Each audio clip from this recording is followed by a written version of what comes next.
Cruising with Kayfabe about Mongo. I'm Emily, and today we are joined by Smokey and Rachel. And we're going to Hello, head hello. over. Sorry, guys. We're going to head in and start talking about Revolution. There's so much to go into, so much to look forward to, and it's, what, a day away? Yep. Tomorrow. I'll love it. Tomorrow.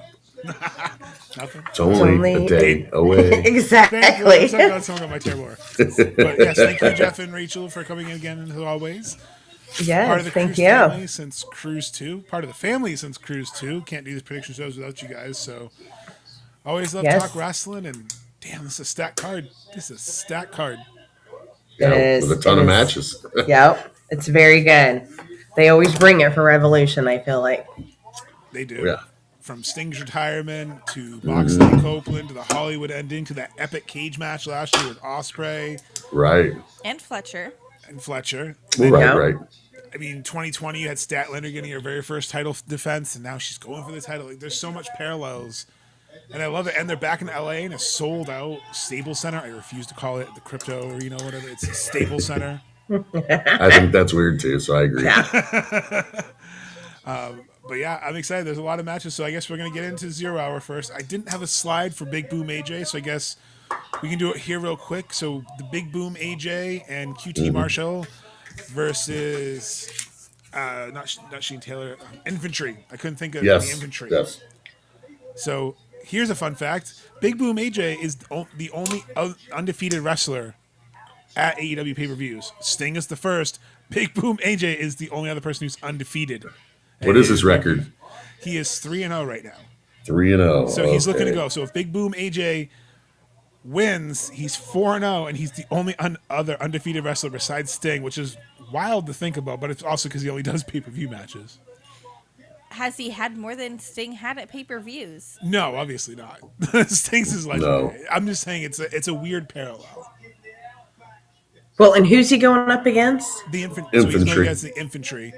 Okay. 'cause I Shane had Taylor T- Promotions. Okay. 'cause And I then had the TBA. Rizzler's going to be there. So what do you think? Do you think the Rizzler, Team Big Boom, Big Justice, QT Marshall, we get some fun to open the crowd? Do you think they get a victory and go 4-0? Or do you think the Infantry squashes that plan and brings some doom?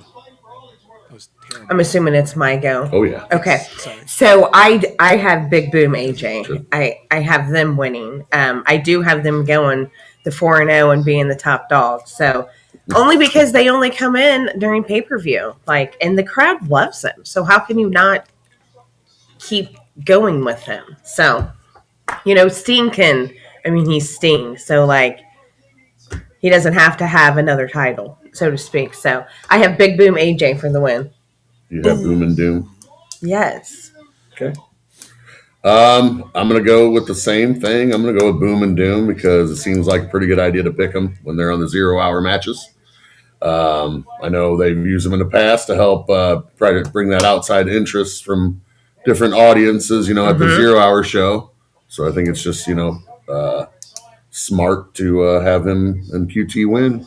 So I'm going with them. Should be fun with some decent spots, So kind of get everybody going a little bit, and like I said, try to attract that outside audience. So Boom and Doom. Get that LA crowd pumped up, get them going. I know Emily wants to see them bring the boom, right? Like, do I like Big Boom's like shtick? Not really, but I have to say, like, Right. I like what he brings to AEW. I like their audience. I like everything that they're doing.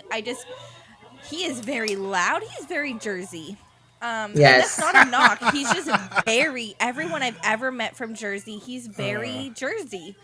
And I just like, it's a lot. He's that loud person in the room. New England. Well, yeah, he's definitely mirrors New England for sure. What does everyone in the chat think? Who do we got, Big Boom or do we got the Infantry? I think Big Boom. I agree with everyone. I think 4-0. Give him that fun little shtick. Yeah. He's basically, it's also the pre-show. I mean, realistically, he's undefeated on the pre-show. We got Jamal. Hey, Jamal, how's it going? Hey, what up, Jamal? Hello, hello. It's a great Saturday night. We got Collision on in the background, and we're talking about We do Revolution too. tomorrow. Yeah. But, we got to talk about a match that I'm super excited for. I'm so glad that, again, there's 4 women's matches on this card, which is Hello. awesome. I think it's the very first time there's been this many matches on AEW pay-per-view. And Willow and Lena are both pulling double duty, which is awesome. So you have Willow defending her TBS title against Lena Cross in her first singles debut in AEW, which I'm excited for because we saw her at DPW. Absolutely loved Lena. So, Rachel, who do you think? And this is in 0 hour too, right? Yep. Yes, ma'am. Okay. So, well, of course I have Willow because Willow's not going to lose at all tomorrow night because she's just going to win it. But anyways, I think it's great that they are doing this before 0 hour. Like it's a title match and it's doing it at 0 hour. So I think it brings a lot of people in. So I think that's really good. But I don't think it's time for Willow to give it up. I think it's good for Lena and I think it's good for her that she gets that publicity with Willow. But it's not her time yet. Willow's really doing good and she's holding it well. So go Willow. I like her. So anyway, that's who I got. Willow. I Yeah. do. Well, and that's like going to Rachel's point on the 0 hour thing is I think that's why it's kind of good to have her there because she's that white meat baby face. She's very personable, bubbly, outgoing, those type of things. Yeah. But yes, I'm actually going to go 2 for 2 with Rachel on the agreeances, unfortunately. But I'm going with and still as well. I think it will be hard hitting. We're going to get to, see Lena Cross, I think, get put over to help, create that new force and contender in the division. I think there'll be some good false finishes. And then I think this is going to be maybe one of those very close or quick finishes, kind of like we just saw in the Willow Persephone match, something like that, where maybe it's quicker. So then it doesn't, they didn't just get pulverized at the end, oh, you had to, pull a fast one, so to speak, to get me, Right. So I think that's going to be something like that. But I also think this match is going to definitely add some value and storyline for the tag match that's going to happen later. So, working a body part or, something. So, but I'm going and still. I like it. I like it. All right, Emily. We know that you love Willow. We know that you also loved seeing Lena Cross make a debut. Another Did Amazonian warrior coming in to dethrone Stone of Gold. Do you think she gets some gold, or do you think Willow still smiles for another day? I think she's gonna smile anyway. I think she's getting the win. I think that we're all gonna be dancing, having fun. And someone made a great point of like, what if this runs into the tag team match for the pay per view? That would be kind of awesome, but I'm kind of hoping that the Rumble runs into the pay per view personally. Or the Battle Royale, Royale. sorry. I'm so sorry. It's been, 30 years of one thing. Um, I just am very, very excited for this match because it does kind of give us a little bit of a sneak peek of what's to come later. And Thank you so much, Jamal. you Oh, can't hell not, yeah. thank you, Jamal. You can't not like be excited to see what Lena Cross is going to bring to this division. She's young, Yes. she's fresh, she's Yeah. got so much else to offer other than just having this amazing height. I can't wait to see what she brings. Right. I'm And excited. that Again. and that is what's up, Jamal, with the 4 women's matches. I just wanted to comment with that. No, 100%. I agree. I think it's great because the biggest criticism the four of us always harped on every pay per view is why is there only one women's match or why is the other woman on the pre show? Every Yep. single women's title is being defended on this pay per view. So Yep. all four of their titles and 4 women's matches. So all the titles being defended, and all the women are on the pay per view. So I think that's good. Listening to criticism. I think Willow retains as well. I think that it's going to be a fun match. I think we're going to showcase, and I think you said you want it to roll in. I think this is the match that rolls in You do? because I think what happens is you have Lena kind of working her over, and she, like Jeff said, barely gets the win. So then it rolls into the tag team match to open the show. So then that double duty is really going to wear on Willow. Can kind of keep that story, which we'll go into that after. But I think Yeah, I was going to say, yeah. can lead to that story, which I think might happen. So I think for storyline purposes, I think this kind of rolls in the overtime into the show. Because it'll be chaos, because then you could just have Megan Bain run in the ring, and then you could have Harley run down. So they only have to have their entrances, because they're already in the ring. Mm-hmm. So you could kind of do it. That'll be another new shtick, new way of doing it. I want us all to also take a moment as we see each graphic that Mongo puts up. The graphics that they're putting out, typically every single one of them right now, they're looking the opposite direction. And I think it's kind of giving like the challenge rivals, and like I just really enjoy this aesthetic of the graphic, and I just want to shout out their graphic designers and how great they've been. Yeah, Mohammed They do Fahmy, look good. They do look It is good. good. he is fantastic. I wasn't a fan at first, and then I was like, wait, no, there's a lot of detail in here. Also, thanks again, Jamal. Yes, please. We are at 498 subscribers on YouTube. So, if everyone, if you're watching Oh this wow. right now or after, give us a like and subscribe. We appreciate it. And I heard there's going to be some great content coming up this summer. At least that's what I heard. What do you think? Yeah, if there's a way to nail down that 500th, we'll definitely send out a bracelet package, stickers, a few things. Definitely. Cruise merch, who knows? Heck yeah. And as you Subscribe. alluded to earlier, what you want to see kind of roll over into the show is the 21-man Blackjack Battle Royal. Rick Bald has to put up his national championship against 20 other competitors. Only one is known, which right now is Tommaso Ciampa. So we have the element of 19 other people. We have no idea who's in this battle royal. And we also have no idea if Ricochet's at advantage or disadvantage. So I think there could be some returns here. So, Rachel, I'm going to ask you, do you think there's any surprise returns? And who do you see walking out of the battle royal with the national championship? Ricochet retaining? Or does someone come in and throw him over and take that belt? No, I have Tommaso actually, but I really wasn't thinking about like people returning. 19 other. Yeah, I didn't think about that. I don't know why. I was more thinking that Tommaso was going to win because I think that he's due for something and Ricochet's out the door. So, but let me think about people that might be coming back. But no, I do have Tommaso because I think it's time for him to get a belt. Like, anything like he's the next. What is it? Not a baby face, but a Yep. heel. So I think that he would be a good one to take over Ricochet. So there you go. Josh Alexander in the chat. Jay White. I like That's that what too. I got. So you got I like that Ciampa. too. Ciampa Yeah. winning though, Rachel. I like that. Yep. Tommaso. Okay, now we're getting back to the way things should be. Rachel and I disagreeing. We've been having far too much agreement on some of these, so let's get back to the way it used to be. So I think this is going to be one of those matches, title defenses, that's going to be remembered for this inaugural national championship run and for Ricochet, his individual run with it. Ciampa's, presence will be felt in this match and everything else. He's going to deliver some hard-hitting moves and some aggression and, all that and do his thing. He's a psycho killer and all that. So there's going to be some great spots, action, pacing, and I'm looking forward to see what talent they use to fill these other 19 spots. But I'm going, and still, like I said, I think this is going to have to be one of Ricochet's little thorn, his feathers in his cap for his run as this, national champion. Because right now he hasn't had a ton of them, a few, and there's been a couple good matches in there, but I think this is something that helps kind of solidify this championship a little bit more, and for him. So you think he pulls an Orange Cassidy from when they did this at Double or Nothing and kind of survives everyone? Mm-hmm. Oh, I like it. Yep, because this is where he has to show some, grit and determination, and has to actually kind of dig deep to, win. And maybe he pulls out a move we haven't seen him do in a while, or something along those lines. Or he just sets aside and lets everybody else fight. Well, for that's it and that's comes in just at called the being end. smart.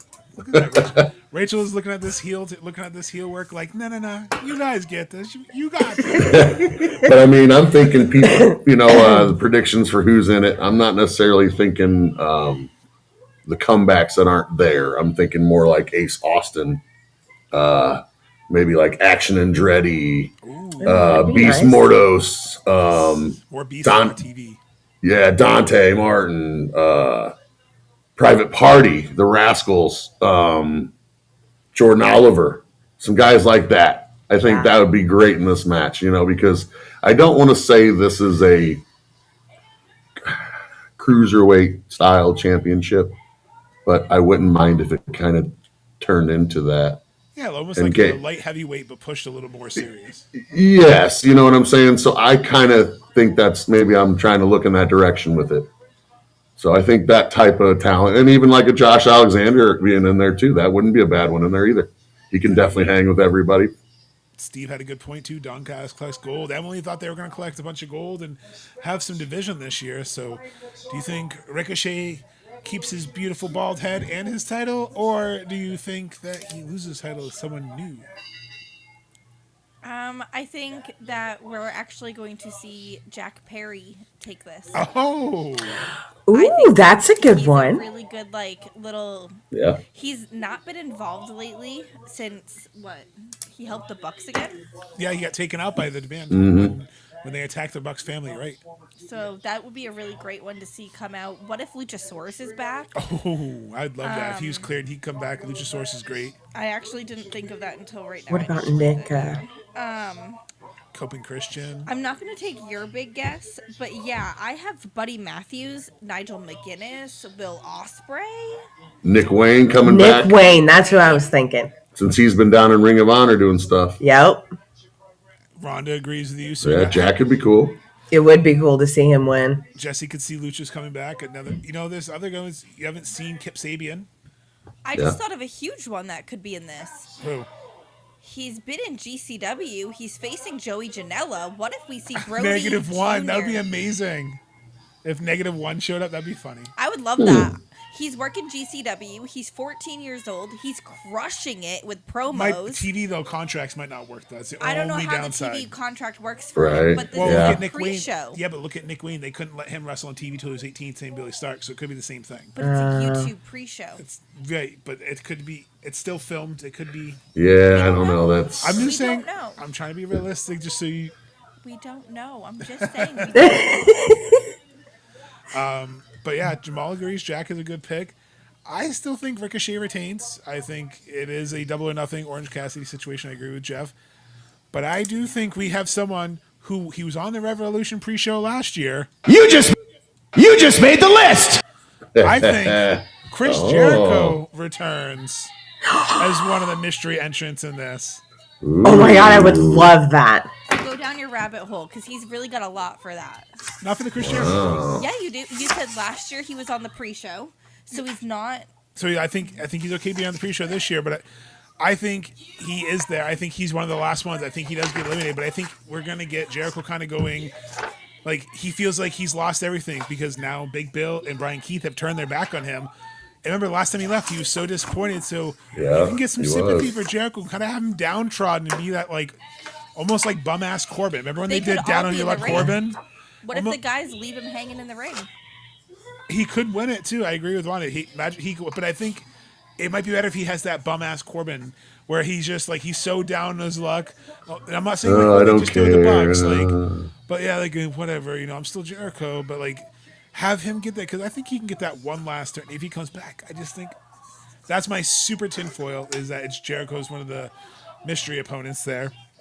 But I think That is a realistic good opponents, thought. I agree with Ace Austin. I agree with Jack Perry, potential Luchasaurus. I agree with even someone like funny. Luther would be funny. I mean, we haven't seen Luther enter an actual match. Serpentico. Yeah, Serpentico. Imagine we get And double duty. Helico. We get Serpentico, then we get John Cruz right after. Oh my gosh, yes! I've been dying to see this. Dying. I know it would never happen. Imagine Toni Storm comes out as her alter ego first because she forgets one of her matches. But I think it'll be fun either way. Okay. So Wait, Rachel, did you get any other guesses in? No, actually, no. I was thinking, but you guys said everybody, so I was like, We well, listed huh. like 30. Yes. A few. and a lot of people are saying Jay White, which I like. I'm not gonna lie. I think That'd be awesome. especially think it's with we got the dogs.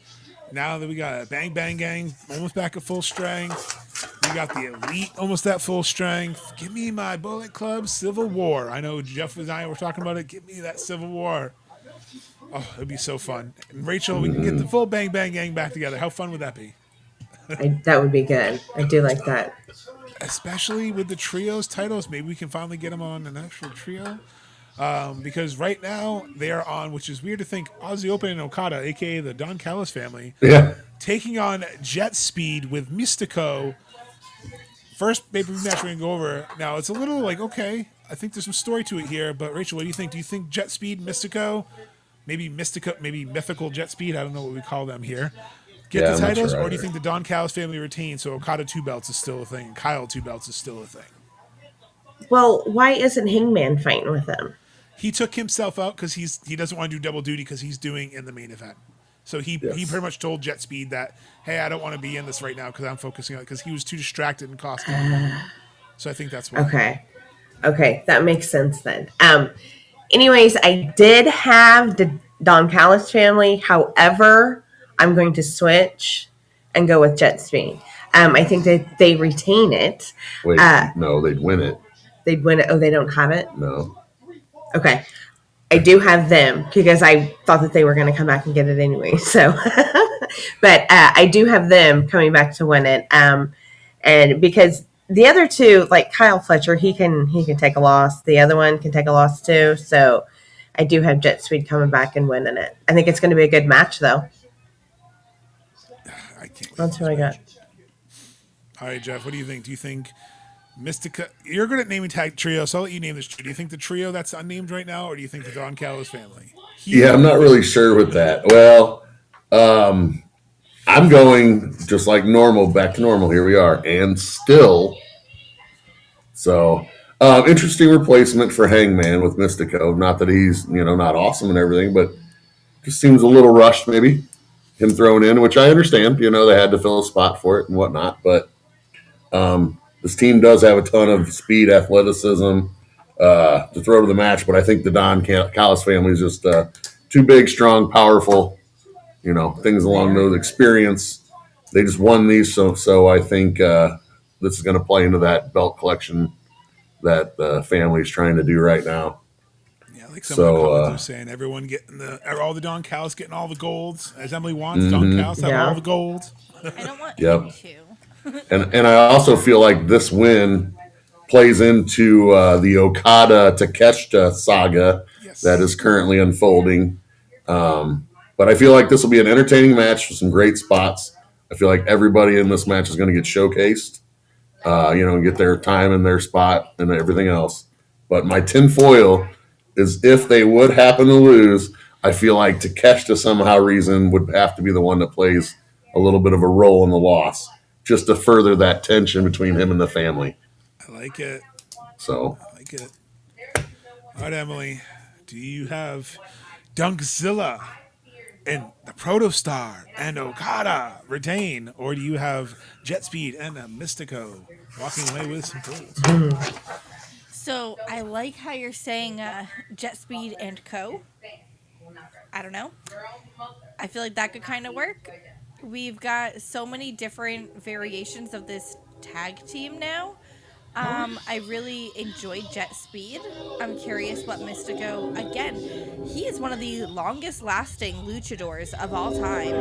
He is incredible. We talk about how I didn't know I was watching Mystico when I was watching Sin Cara. So for me, I just absolutely love seeing Mystico still now, like knowing Neither did that. anyone in the WWE at the time. Yeah, like I just find it very fun. Like, thank you for getting me back into Scooby-Doo. It's not random if you know the lore of Sin Cara. I just think it's funny. It's that it comes up tonight. I love it. But yeah, I really want DCF to keep this, unfortunately, because I think that it makes the most sense.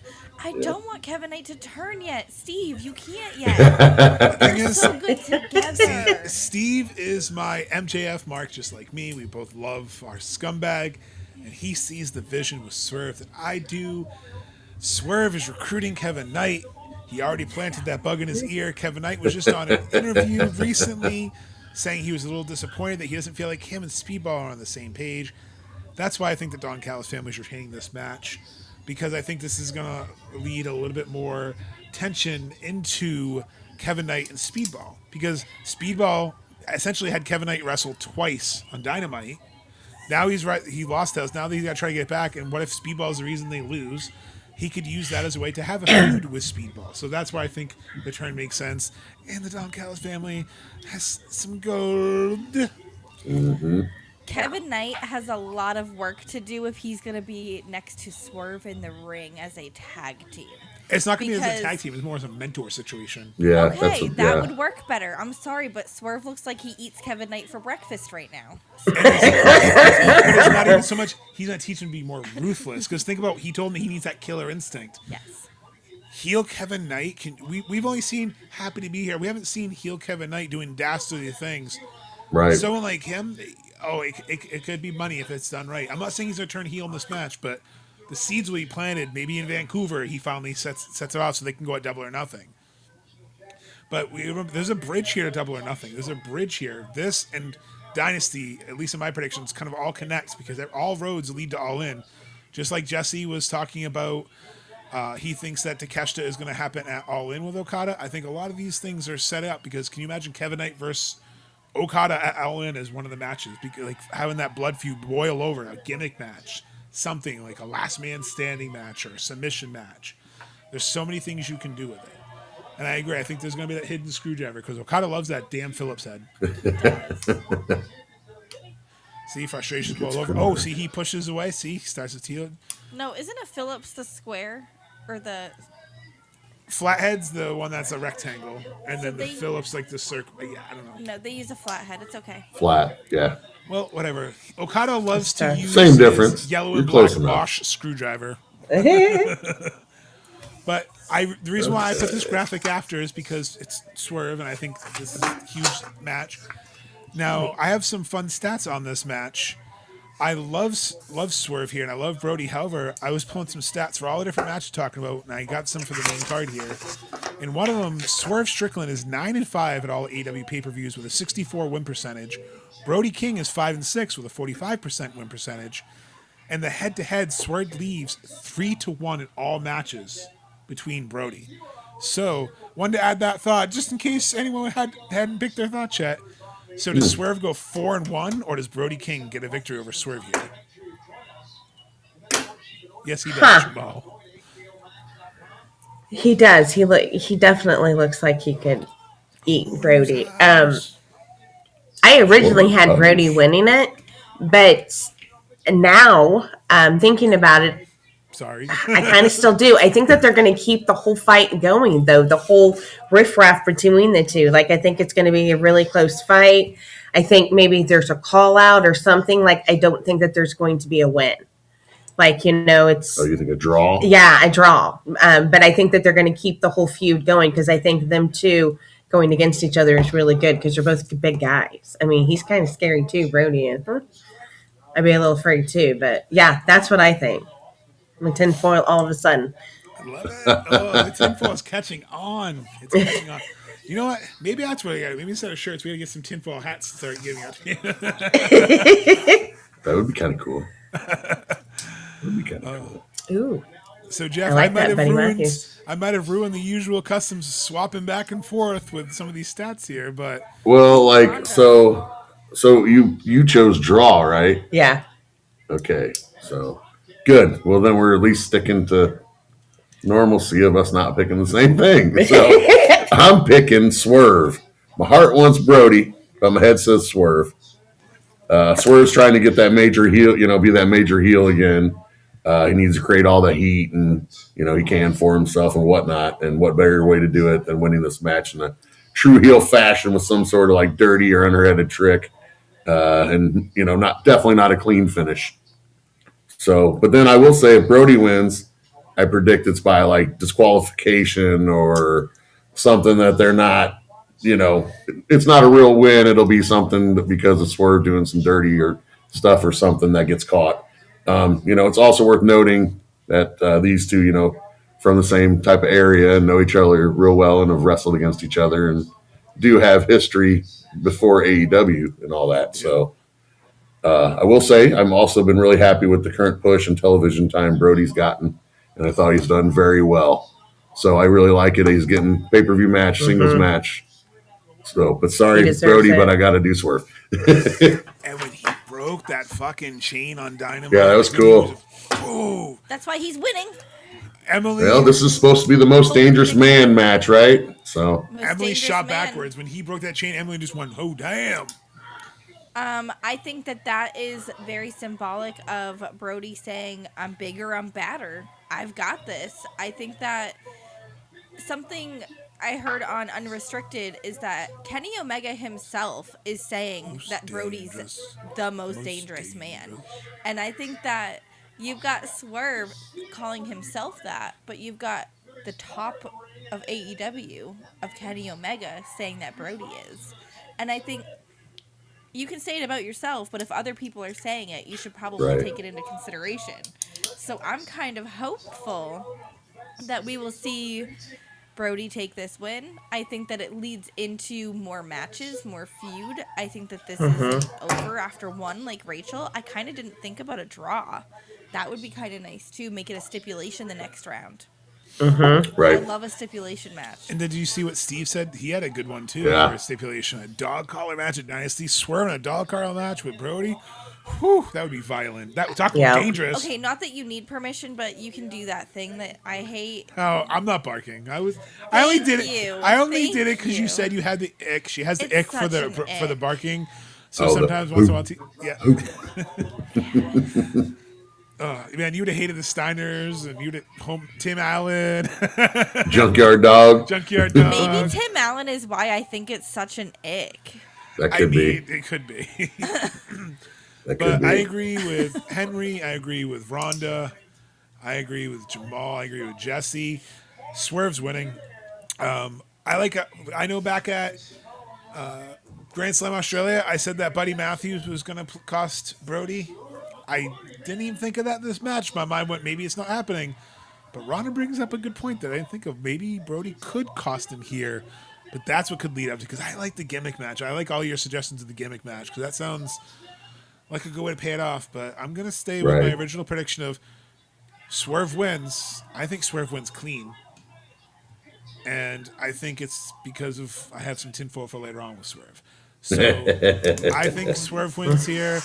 I don't think it really hurts Brody to get this loss to Swerve, because they're going to make Brody look like a badass. Swerve's going to come out almost like dastardly. Like he's going to do something that's going to be like next level, like a Swerve stomp to the stairs or something crazy to put him down. So they're not going to just make Brody look weak.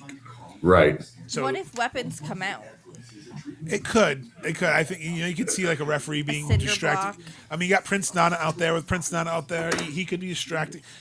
Prince Nana could throw coffee in the referee's eyes.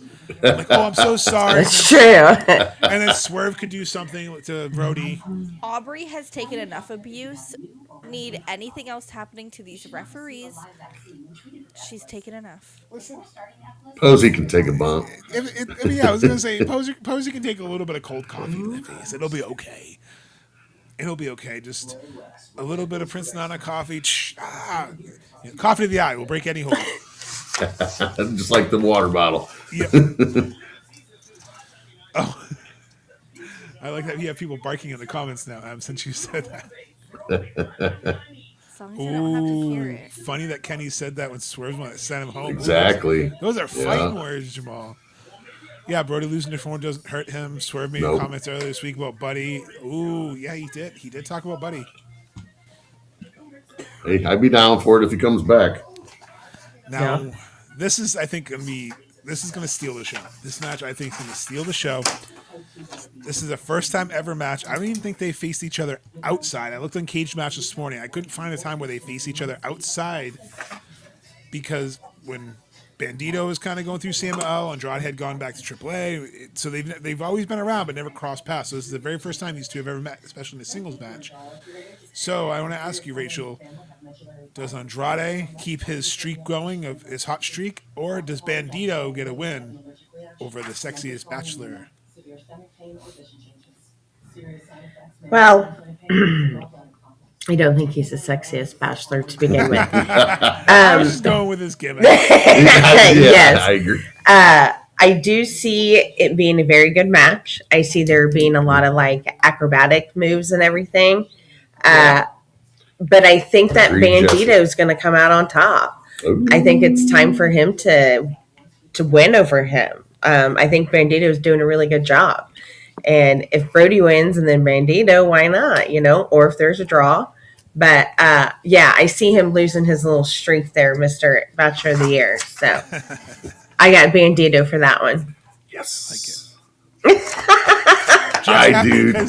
Just I do because he's too. Andrade. Oh, You're darn right. We are keeping it real. This has been a couple in a row now. I like this. whoa. Now we're back.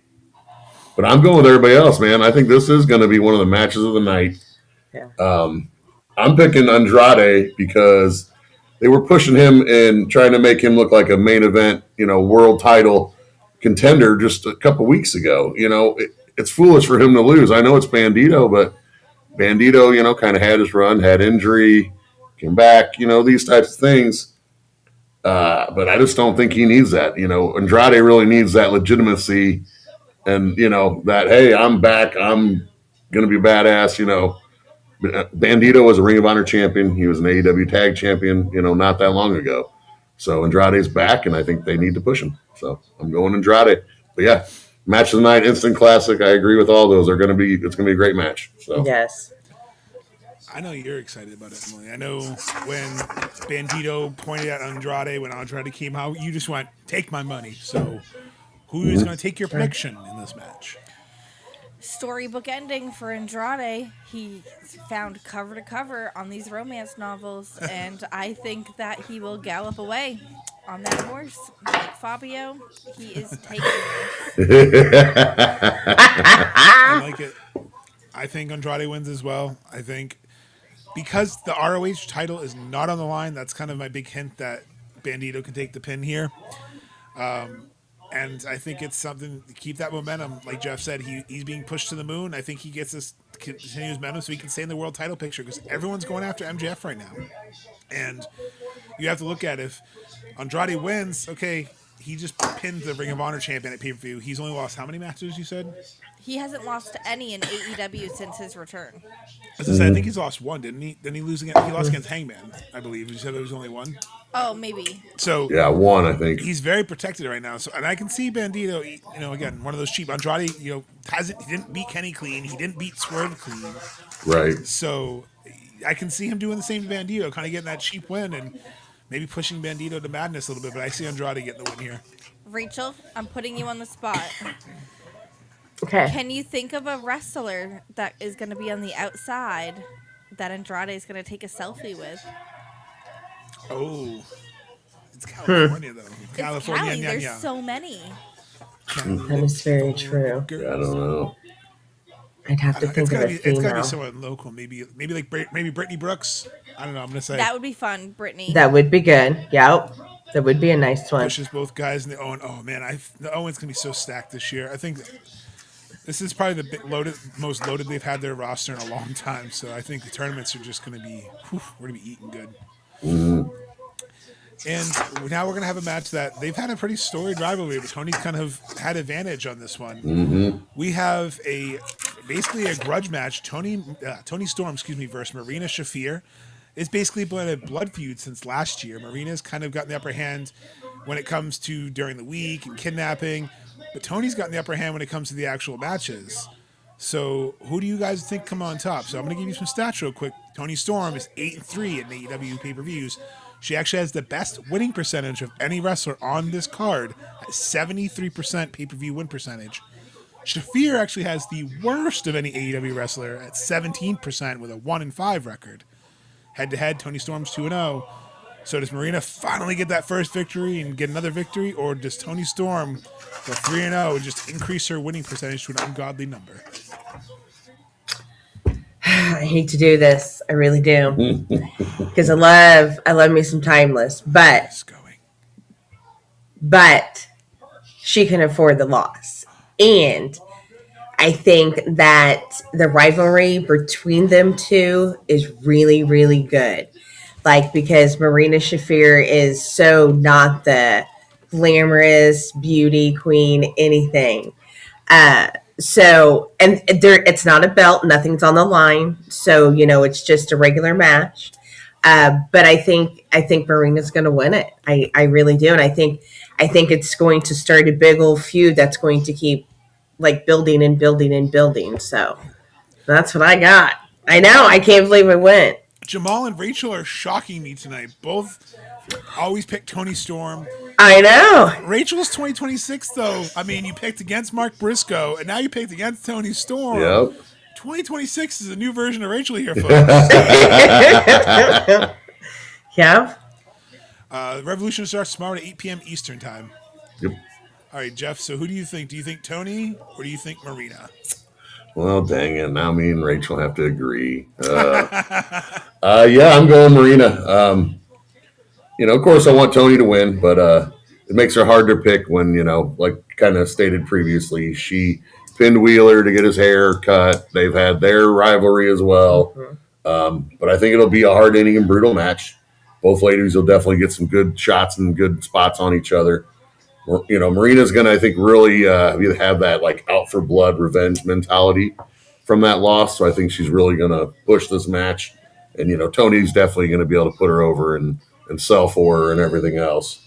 But I think the Marina win helps build into a more, badass and like gives her that legitimacy, to play into maybe further Death Rider storylines that we've maybe talked about previously and some of that.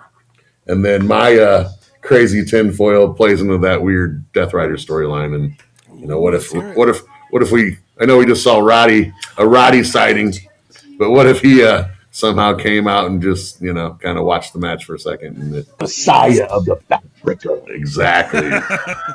Exactly. So that's my tinfoil just because I love it. I had to show Rachel a couple times whenever Roddy chopped her on the back and some of that stuff because they had the aftermath and some of that. So I was like, yeah, see, they had fun with that because she slapped the shit out of him the one or two times as well and kicked him really good the one time. So I think that shit's awesome. So Marina. All right, so that's 2 for Marina. Emily, I got to know, are you going to break my heart too? You going to go Marina? I am not. I'm going timeless Tony Storm. I think that the proof is in the pudding. She's always, on top. As Tony would put it herself, she is always on top. I think there's so much that goes into this feud. You have to kind of look at the core of it all. Tony has not necessarily been by herself for a while, but she has been. And she made it by herself this match. She does not even let Marina. She's not even let Mina come ringside. Right. So yeah, like the fact that Tony's done a lot on her own since Mariah, and I think that kind of shows she doesn't trust everybody, and I think that she has a lot to put out there right now. Mm-hmm. And Marina, yes, she doesn't need the guys, but they're always there. So it's hard to know really who could do this without their. You're damn right, Jamal. I agree 100%. That's why I think it was awesome. All right, so you're going with Tony. Yeah. Okay, so my official on the record prediction is Tony. Ooh. However, I had some tinfoil just cross my brain, and I have to share it. Marina is going to get a new compadre because I just realized, wait a minute. This is everyone barred from ringside. Typically, that's when they debut someone new to a stable or new to a faction. So I think we do get a new Death Rider. And you've been wanting another female Death Rider. You've been wanting Marina to have a tag team partner. I think we finally get it. Destination Unknown. Ruby Soho. Ooh. Is the last person who has a grudge against Tony because she was left behind by she can come back. She would fit the vibe of the Death Riders. Kind of give her that mentor with Moxley. Give her that mentor. Have her come back. I mean, just saying, can you imagine Marina and Ruby as a tag team? That'd be pretty cool. Aesthetically, almost like a fighting situation. Add some depth to that division. That's my super out there tinfoil. I think Mina could get the win, but I think Ruby Soho could help her get the win. I would prefer that over the other person I could see joining. Because I definitely don't want Ronda Rousey. No, Ronda Rousey has to do a Jake Paul little MMA thing, so we're good. As long as she is out of the damn picture. Servers Gina or whatever. Yeah. We'll use a weapon, maybe something, like a mother's milk with a chain or a mother's milk, something like that. Yeah, that'd be interesting too. Speaking of interesting, I'm ready. I'm ready to see the War Dogs debut at pay-per-view. And we have Messiah of the Backbreaker aligning for now with Orange Cassidy. Yes. I love that this match has been set up Quentin Tarantino style. If you've been watching the vignettes, you had Clark Connors and you had Gabe Kidd kind of going Fear and Loathing in Las Vegas, Acid Desert. Then you had David Finlay cutting a promo, getting picked out by them, saying we're going to take out your favorites because hate always finds a way. You have Darby just trying to survive another faction that wants to murder him. You have Orange, who just got caught up again in faction warfare, and Roddy begrudgingly joining for now because it seemed like he certainly teased it. It seemed like he certainly kind of teased going with the dogs. So, Rachel, who do you think is going to win between the dogs and the not so conglomeration, I guess? Well, first of all, I don't even like to say that I went this way because he's on the team. But 2 out of 3 have my vote. So I have to go with Cassidy and Darby and Roddy. However, I do see Roddy going to the Death Riders. I see him turning and something going down there, but I do But see not the him, dogs, but the Death Riders. yeah, to the Death Riders. She's I been mean, on he that. might. She's been on that prediction for a while. She's been on that I know. long-term, long, slow burn. I see the vision. Yes, and maybe he might go to the dogs, but I think initially he's going to go to the Death Riders. So, yeah, I'm not barking. I don't like that. Well, this is different. This is the dogs, not Brody's. Yeah. But I do see them winning. God love Orange Cassidy. He's one of the simplest man and, all calm and everything. Then Darby comes out and he's like, oh, shit. So it's great. Boyden, potential Steve Boyden sighting. Yeah, that's what I was going to say. I just saw that. Damn. I mean, I know how much that you love Messiah of the backbreaker. So what do we go? What are we going to go with here? Well, of course, with Roddy, I want Roddy to go off and backbreaker fucking everybody and really be a fan favorite in this match, obviously, since he's going to get the babyface side push. But David Finlay just signed with the company. 2 other men weren't all that far ahead of him.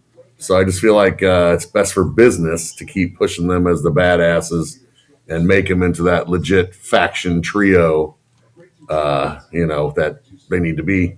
So I think it's going to be a very violent and hard-hitting match, with all that current build-up between the 2 teams and the battles they've been having here recently. But then my tinfoil. Ooh, here we go.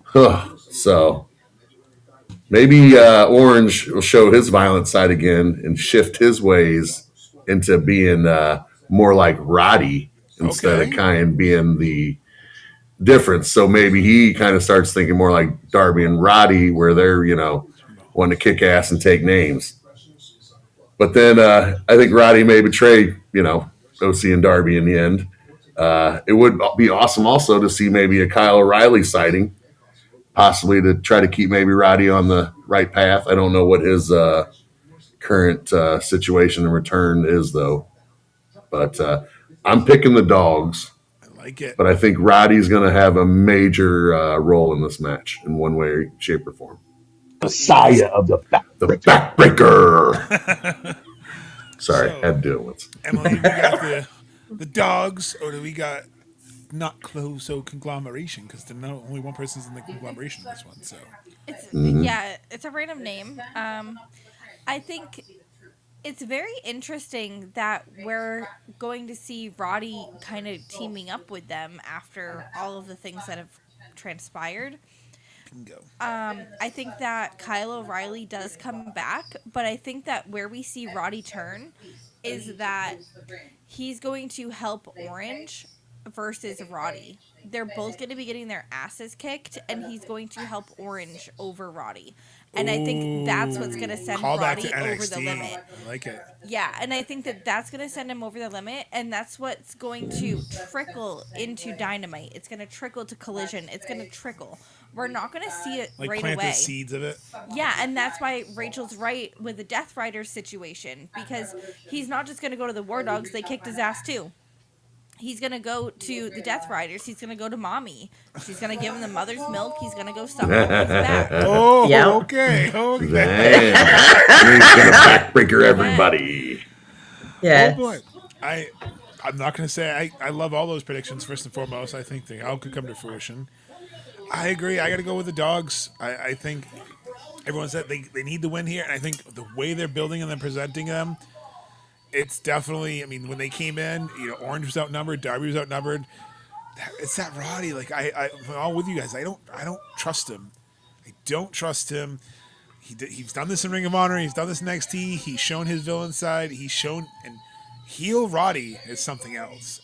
Yeah. We only saw glimpses of it in AEW. We saw funny heel Roddy, but not, like Jeff said, backbreaking everyone and their mommy. Like, we haven't seen that one yet. And that's what I think we're going to see and he's someone that he's that workhorse that Tony trusts. I see him going to the dogs. I know. I see him fitting in with them. I think he could kind of fill that Drilla Maloney role. He could fill that role with the dogs. And then maybe that's where your story of Kyle O'Reilly kind of plays out. Like, really? Like, it's almost the reverse. Like, you join, and maybe Kyle goes with him. Maybe Kyle becomes a dog, too. Because I think they all go, because you need to build up these factions for that Bullet Club Civil Warfare. I'm telling you. Why to can't build it they up. just stay at trios? Because I like Don chaos. Callis already has 20 people, okay? We This don't isn't Don Callis. need another giant ass faction. Yeah, but it might be Trios are AEW versus the Don Callis family at one point here. Yeah, like I'm just NWO. yeah, like I'm just saying we don't need more than a trios right now. Keep it a trios. Next thing you know, I love the belts we have now. We don't need a 5-person. No, they won't. That's what I'm saying. You can keep the trio just because you have factions. You can keep the trio. What are they going to hold the trios in the tag? No, you have Freebird rule. Exactly. Freebird rule. But speaking of tag team, here's the match I know you've been waiting to talk about. Actually, as we watch Collision while we're doing this recording, Lena's on our TV with me times.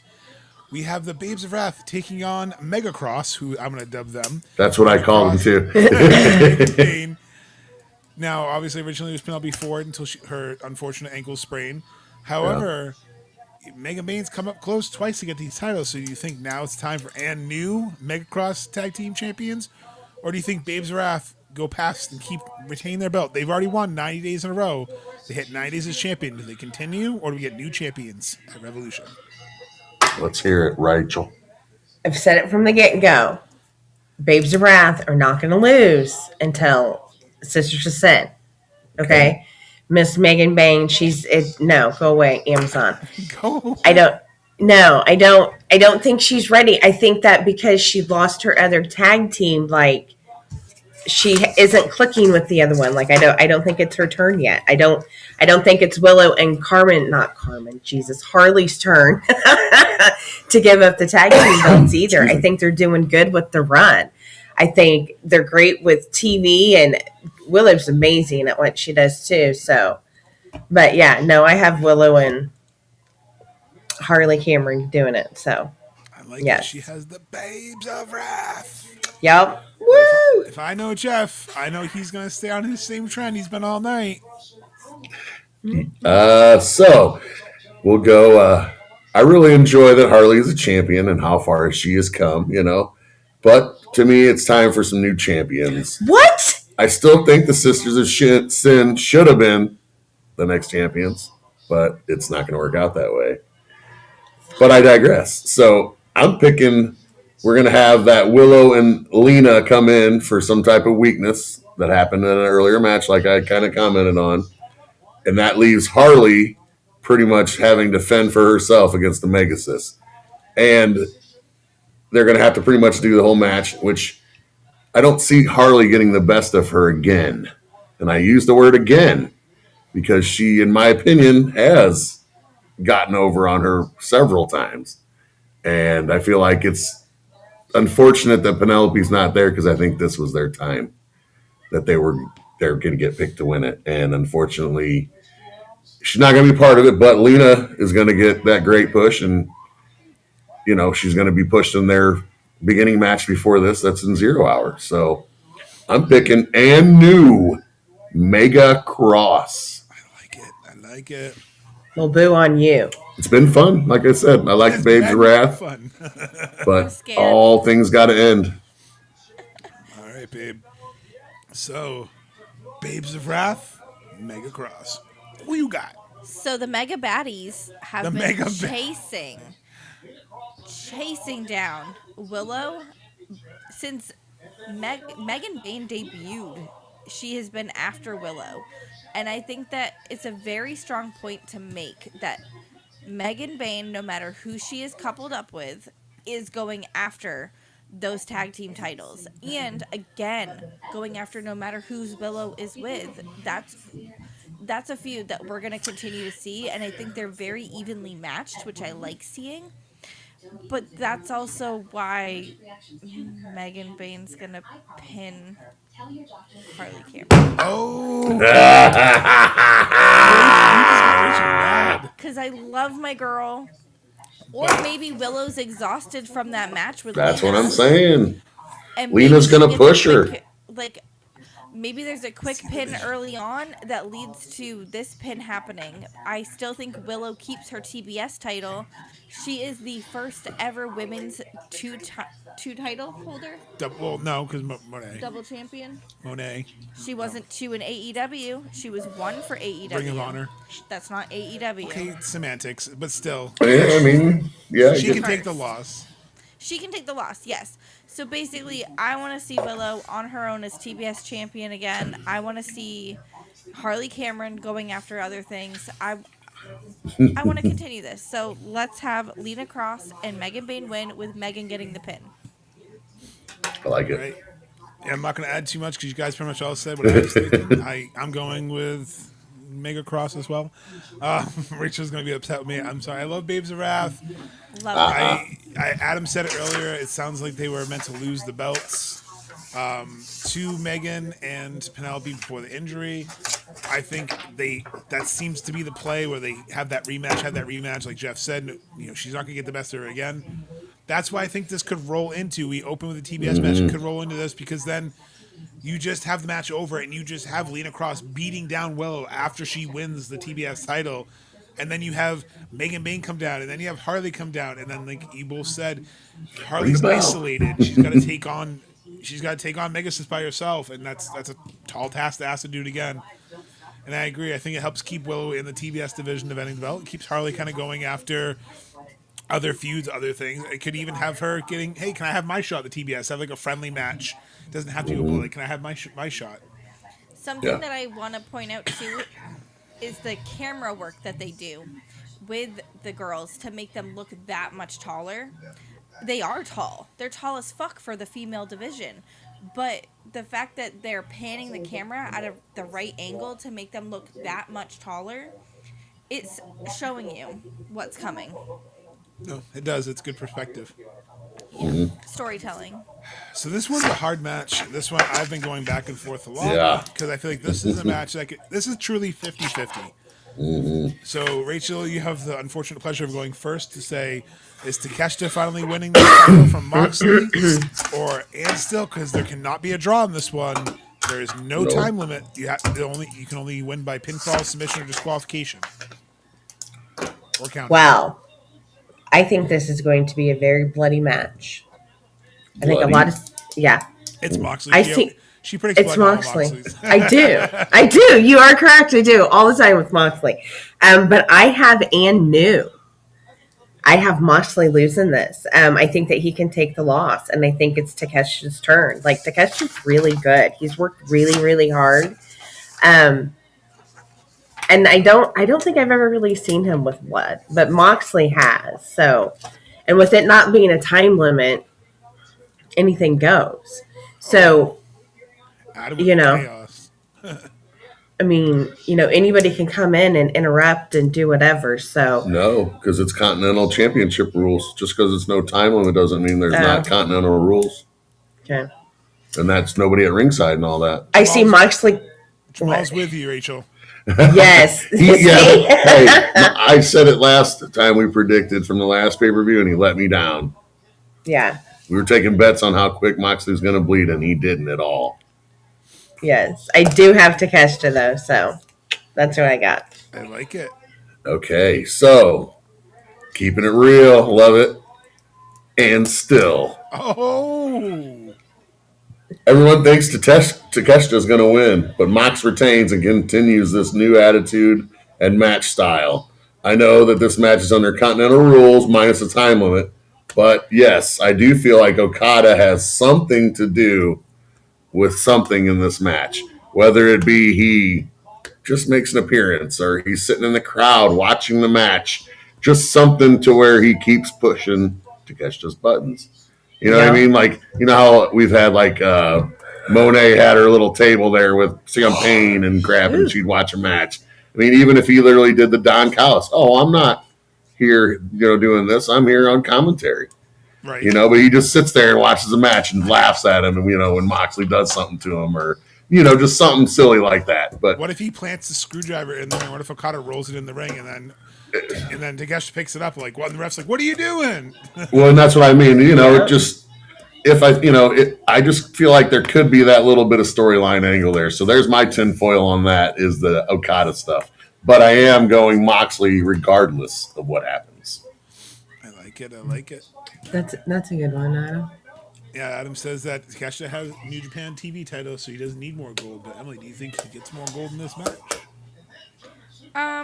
I think that he does. I think that Takeshita could take this. There she is. Yeah, I really do. I think that he can take this. I think that with him being the New Japan champion, he is being able to showcase this title. And I think that that's kind of cool. Also, same reasoning, Persephone could have taken the TBS title. There's multiple championships from multiple companies being brought into championship matches for AEW. And I think that that is such a fun piece to put in. Yeah, when you think about all these different companies having their champions showcased in championship matches. Look at Mercedes bringing all 300 belts with her to Blood and Guts. Right. Yeah. I don't know, where else are we going to see this? This is so awesome. And what better way to show off this title than to take it worldwide? Take it to Japan. Take it to Japan. Take it to all these places that he can travel with it. And I don't know, I'm just curious to see who else could fight for this if he does take it to New Japan. There's so many ways that this could go. I just to find it in Rev Pro. Moxley to go on vacation. Yeah, no, he definitely deserves a vacation. He deserves He it. does. Not he yet. Does. It's not yet, though. I think Rachel. Not yet. I think Rachel's going to forgive me because I think Takeshita is winning Yeah. this title because I think it's setting up that story with Okada. Jesse said all in. I agree with that. I think they're going to, because Okada's just going to refuse to have that match. So I think we're going to build that match for a while. But I think Takeshita gets. I think Okada tries to screw him over with a screwdriver. I think he throws it in, and Takeshita sees it, and I think he throws it, and I think that'll be more evidence to kind of keep that feud going. I think Moxley's going to see. I think Okada's accidentally going to distract Moxley, and I think it's going to allow this to hit the finish. And I think we finally get Takeshita getting this match because Moxley doesn't need the Continental title either. He's just been given title shots. Oh, but yeah, everybody. Having that, like Emily said, going to Japan. I think having those great matches, have Takeshita on Saturday fighting, having Okada still duck him till finally he goes, fine, another unification match just like last year's All In. Yep. Go against. So kind of Tony likes to kind of redo the things that worked well and kind of redo the things that didn't. I think we could see that again, and then have Takeshita do what Okada did last year. Like anything you can do, I can do better. I think that's the story we're telling, and I think that's what we're going to see. I think it's coming for sure, and I agree with all those points. I just think it's going to be a hair later because what is it? Adam's got it on here too, I think. Steve, reunify the titles. Yeah. All that. Yeah, that's what's going to happen. I just don't think it's right now. No, you're right. They could I think maybe it's just a hair longer on that trigger still. They made us go this long. And to put those records into perspective from last time, Moxley has the AEW record for most pay-per-view wins with 22. However, he's 22-12, so his win percentage is 65%. Takeshita is 7-4 with 64%, and Moxley leads the head-to-head matchup 2-1. So Moxley does have his number. So I was having fun in Cage Match Day trying to put NFL type stats to these because I always thought it was fun to do to kind of see. Also practicing because maybe one day we'll finally get this little fantasy wrestling league that we've been kind of talking about off the ground. These are fun stats we can use. Yep. But speaking of fun, we have FTR versus the Bucks. Match number 5. The series is tied 2-2. We're in the Bucks' hometown. So do the Bucks get their third consecutive titles? Does FTR retain? Do we get shenanigans? There's a lot of ways this match can go. This time it's personal. This is fully fuck the revival mode again, just like BTE. Yep. Fuck the revival. Like this one feels personal. This one feels more personal with how they attack fans. So do the young Bucks they get messed the with the titles? Bucks family, with the brother. You don't mess with family, you get fucked And up. father, So, and always, this is going to be a really, really good fight. I feel that the guy that's in the wheelchair, he's going to end up getting Stokely. hurt. Something's going to happen with him. Yeah. But I think it's going to be a really good fight. But the Bucks always win the tag team championship.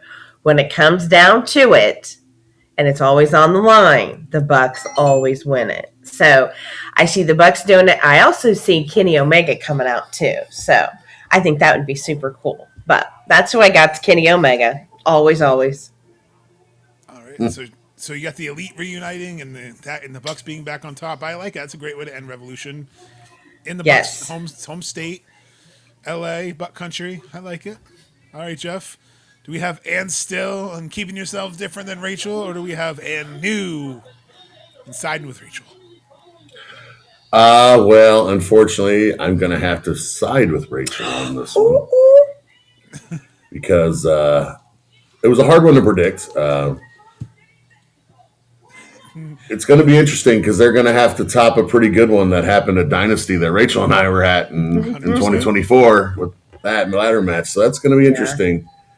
But I've been enjoying the tassel wearing retro super kicking, Young Bucks of late. It looks like they're having fun and enjoying kind of the old school, mentality with it as well. So, but I think it's going to be a good match with plenty of good spots, great tag moves and tag team action. You know what I mean? But I think they're going to really try to, accentuate the tag moves and the tag team action to kind of show, hey, here's what we're trying to achieve in 2026 is some of this tag team wrestling again. But I think it's the time for the Bucks to get it.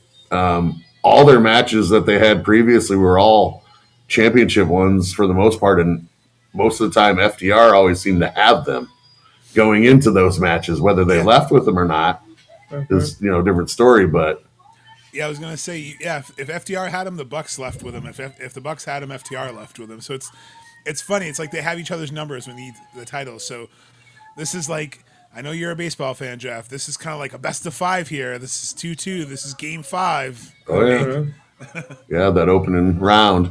But yeah, I mean, I agree also with other people throwing out that Cope and Christian. I'm just gonna say the same thing, that I just don't think we're quite ready at that point yet.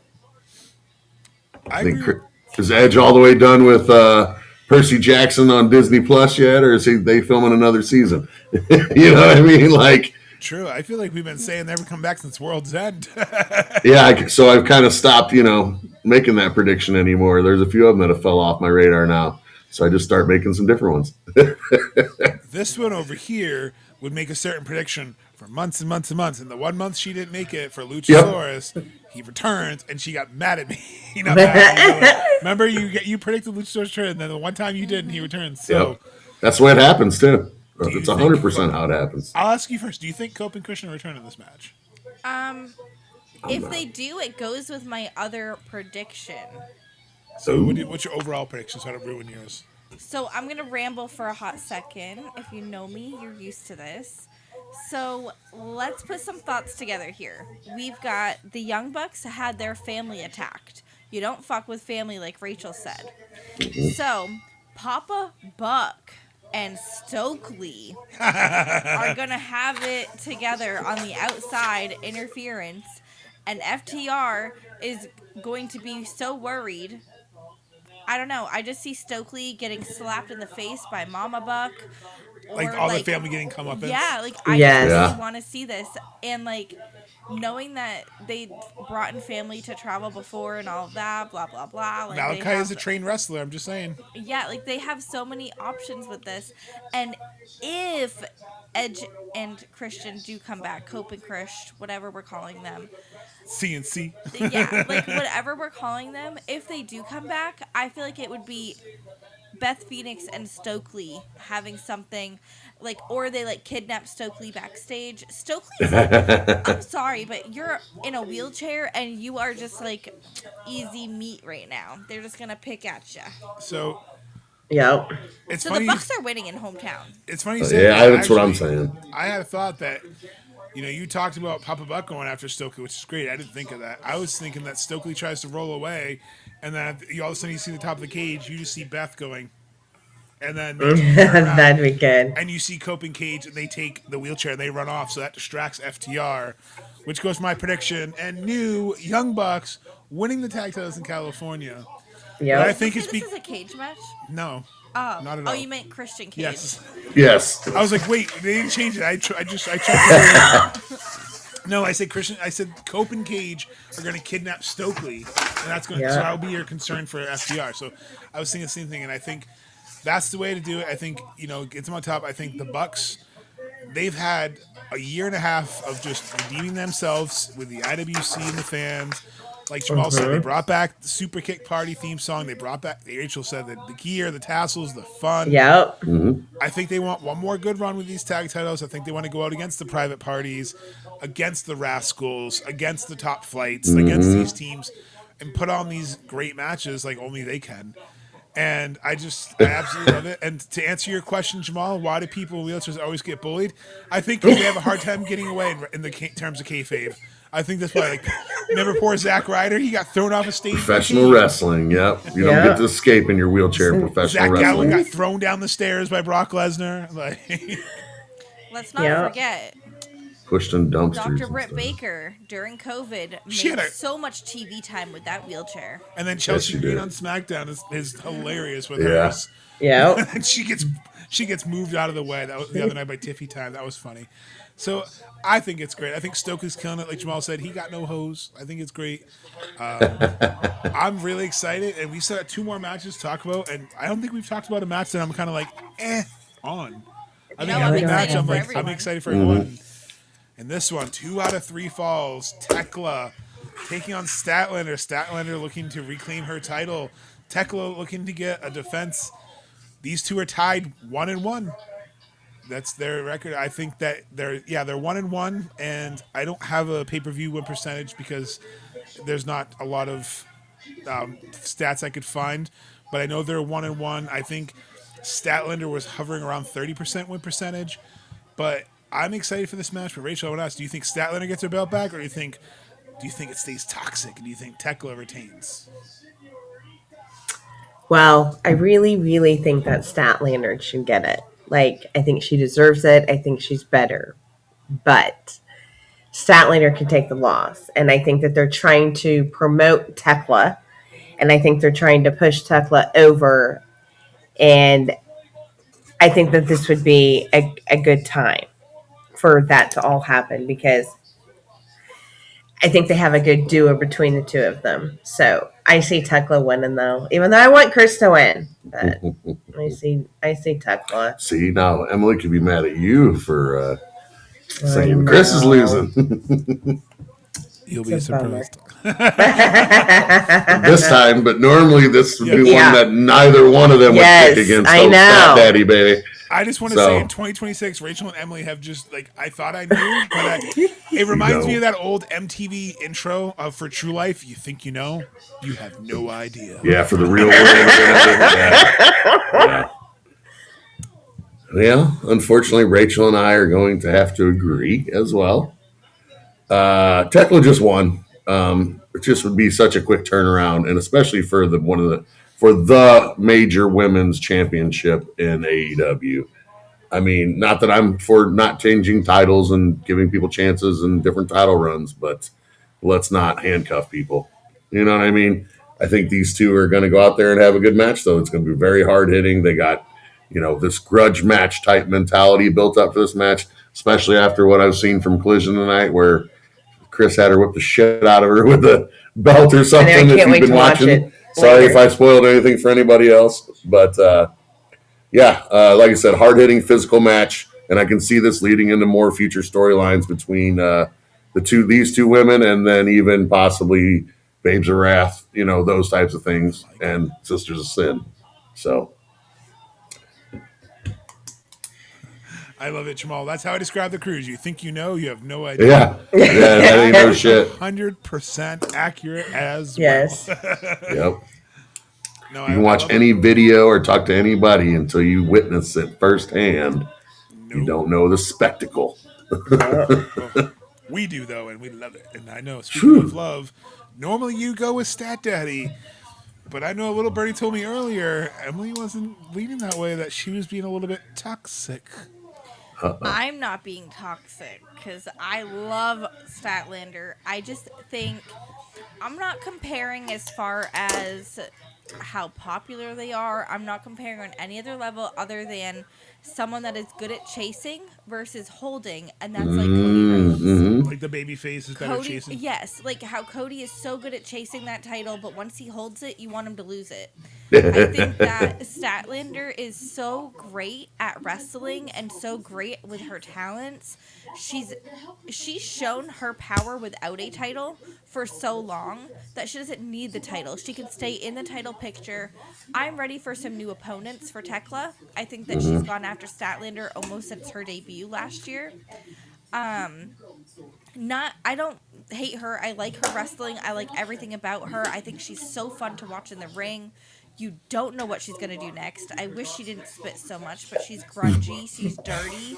She likes, she likes that She's toxic. style. Exactly. She's toxic. Venomous. And she cuts one hell of a promo. Hell of a promo. Also, can I say, it's 2026. Enough with a goddamn what chance. Like, I am so tired.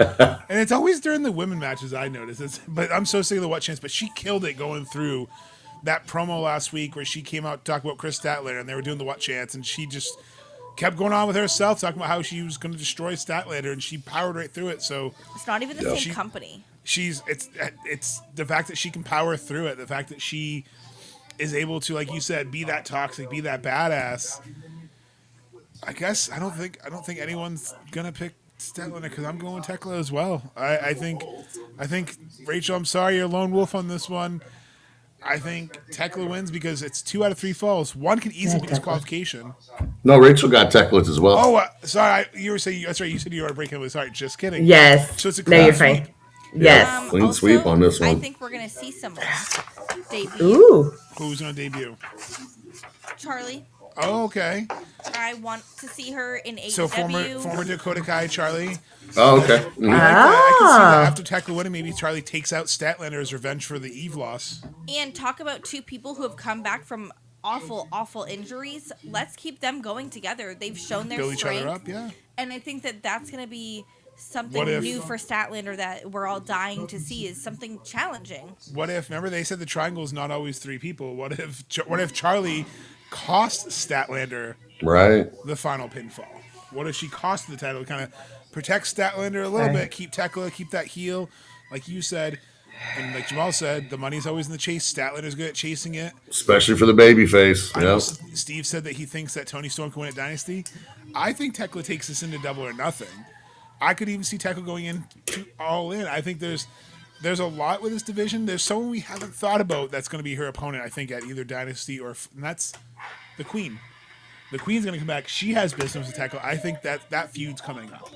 And Manata has been training again. And yeah, she said that she's just basically waiting to get everything cleared. I can see Queen Emanata going after her at Double or Nothing or Dynasty, kind of being her first feud, because they already had that feud. Remember, a Queen, I squashed the spiders. Mm-hmm. Right. What better way to kind of build that feud up and kind of keep some baby faces going after her? So that's where I see that going. And when I looked at the poll earlier, I forgot to grab those stats. I apologize. I'll make that video for everyone tomorrow with the numbers. I just forgot to get them before. Everyone was pretty much in favor of Tekla. I think it was like a 60-40 split for Tekla. But it's wild because it could go either way. It could go with 2 out of 3 falls, but I feel like these matches favor the heel. They typically favor the heel. Yeah. And Andre just took a fan's MJF is parading around on it. That's awesome. I think another thing I want to point out is with the tag teams, if we see a new set of tag team champions, we could see Sisters of Sin with some new stuff as well. Like, there's so many people on these rosters that we can keep spinning in. Yeah. That's exactly right. And Rachel, before you pick your pick for the main event, I'm going to give you some numbers here because these are impressive ones. MJF I didn't care, but go ahead. MJF has a 19-12 record at 61% win percentage. Hangman 17-13 with a 57% win percentage. Hangman leads the overall series 2-1. So do you think Cowboy Shit wins his 3rd AEW World Championship, or do you think the scumbag reigns supreme and Hangman can never challenge for that title again? Okay, you cannot have one of AEW's best wrestlers never go for the championship again. Like, that's not even fair. So it's always going to be Hangman. Always cowboy shit, because MJF can always be a winner. Like, he has that about him. But I do think it's time that Hangman takes it back, because he can't never go for it again. Like, that doesn't even sound fun. I do see it being a big bloody match, though. For some reason, I see Hangman really doing bloody. So, He's but that barbed wire. Like when he put yeah, that barbed wire board out last week, and MJF ran scarred. yeah, and MJF should be scared. So you got and new. I have and new. No, not and still, and new. See, So, Jesse's taking the tinfoil that I said on our Australia episode. But all right, Jeff, it's on you. So we have and new. Do we have and still?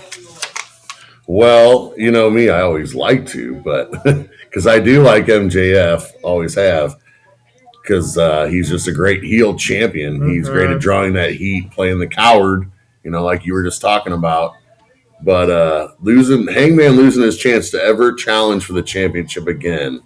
Man, this is not the Cody situation. So it's hard to not say no to that, and say he has to win this, because he's kind of been one of the top guy cornerstones of this company, here these last year or two, 3, and even a little bit in the beginning, when he was still kind of working his way.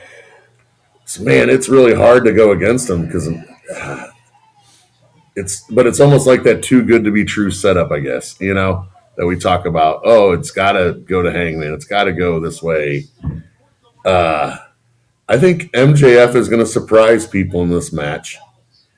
And with this kind of do or die attitude, I think he's going to pull some shenanigans, there's no rules and all that type of stuff. It's definitely going to be rough, tough, bloody. But I think MJF's going to come out and not be the coward everybody thinks he is in the way he portrays. And, God, I'm going to say, and still. Yes. And Whatever. still. Yeah, I'm just going to have to. I don't know. I hate to say it, but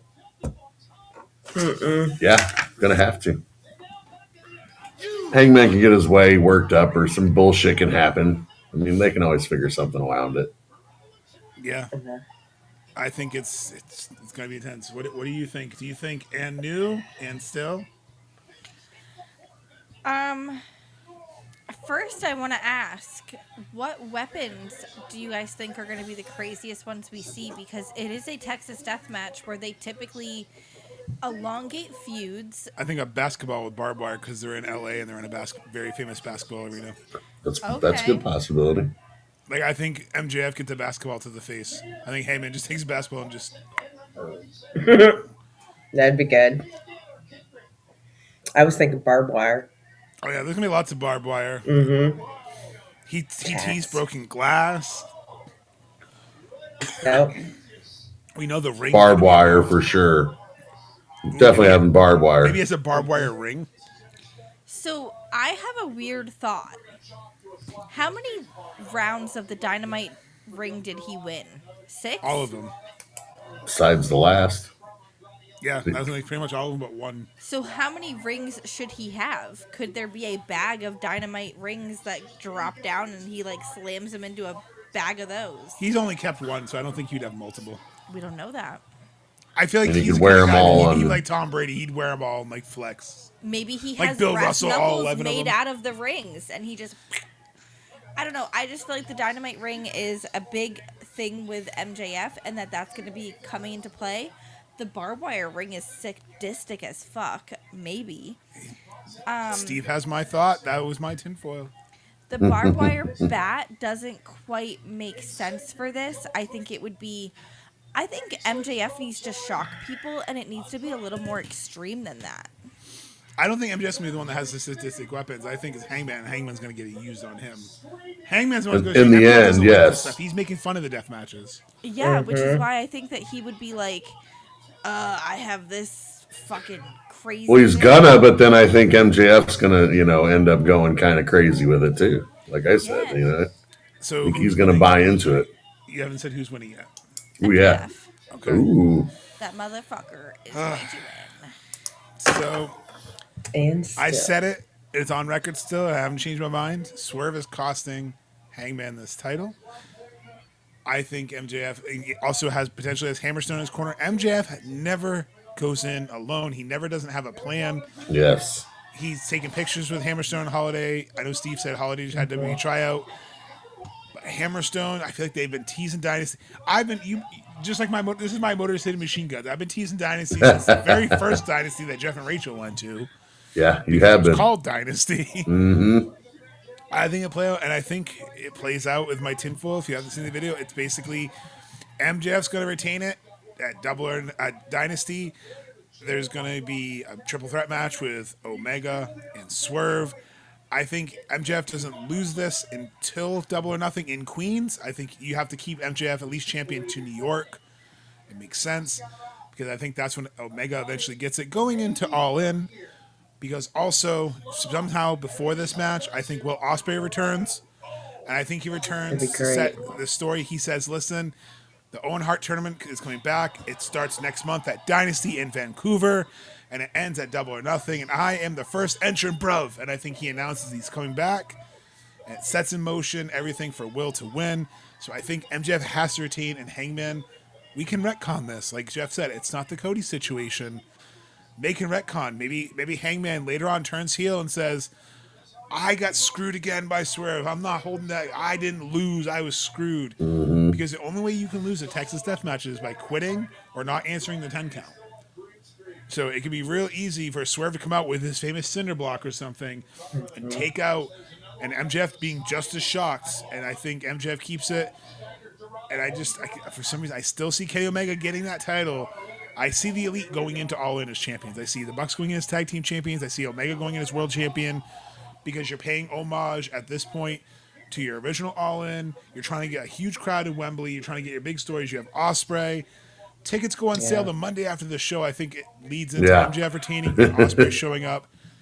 Hangman has a bunch of other belts he can go for. Hangman can go for the TNT title. He can work towards that Continental title. He can go. He can find a part. He can team up. There's things he can do. He doesn't need the title. He's another one that can chase, and he can go evil. Not that I think it could happen, but Hangman could win the national title in the Royale first.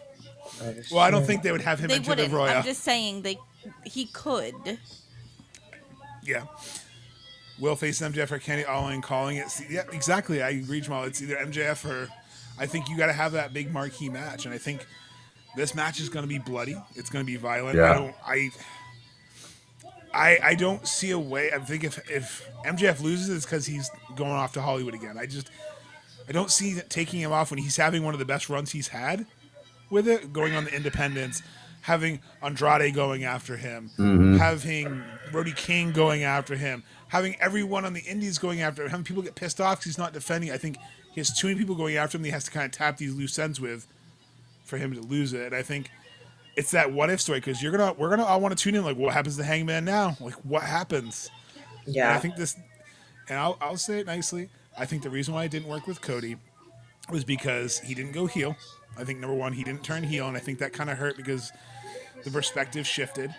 And they only had the TNT title at the time they had to create, so there wasn't really a litany of options for Cody Rhodes to go. So I think it was a different time and place. AEW wasn't where it's at now, and obviously him leaving. I think with Hangman, he's well protected. He's had the title enough times. But also, here's one that I know was in our predictions. I didn't even think of it. I thought maybe Jeff put it in there. Does Samoa Joe cost Hangman? It's very possible. Not a bad idea. Yeah. But those were our predictions. So hopefully, I will keep our predictions up until tomorrow about 7 o'clock when 0 Hour starts. So you guys can fill them in. Make sure you like, follow, give us a subscribe here on YouTube and Facebook. We appreciate that. We can't wait for All In. I don't know if you guys have any other closing thoughts or anything you wanted to talk about before we wrap up. No, not really. We're excited for it, just like everybody else. No, I can't wait to watch it. Good, solid card that should be very entertaining. No, I agree. And thank you guys again for coming on with us. Thank you Emily for participating and always getting a smile on my face and using your tinfoil too. I love it. Thanks everyone in the comments for participating. We appreciate it. I always love participation. Remember to always follow us. Keep us in touch. Remember, always keep the kayfabe. See ya. I must bid you adieu, goodbye, and good night, bang! But again, thank you for partying with us. But it's getting late. I must bid you adieu. So from King Omega and Rijo, goodbye, and good night, bang! Goodbye, and good night.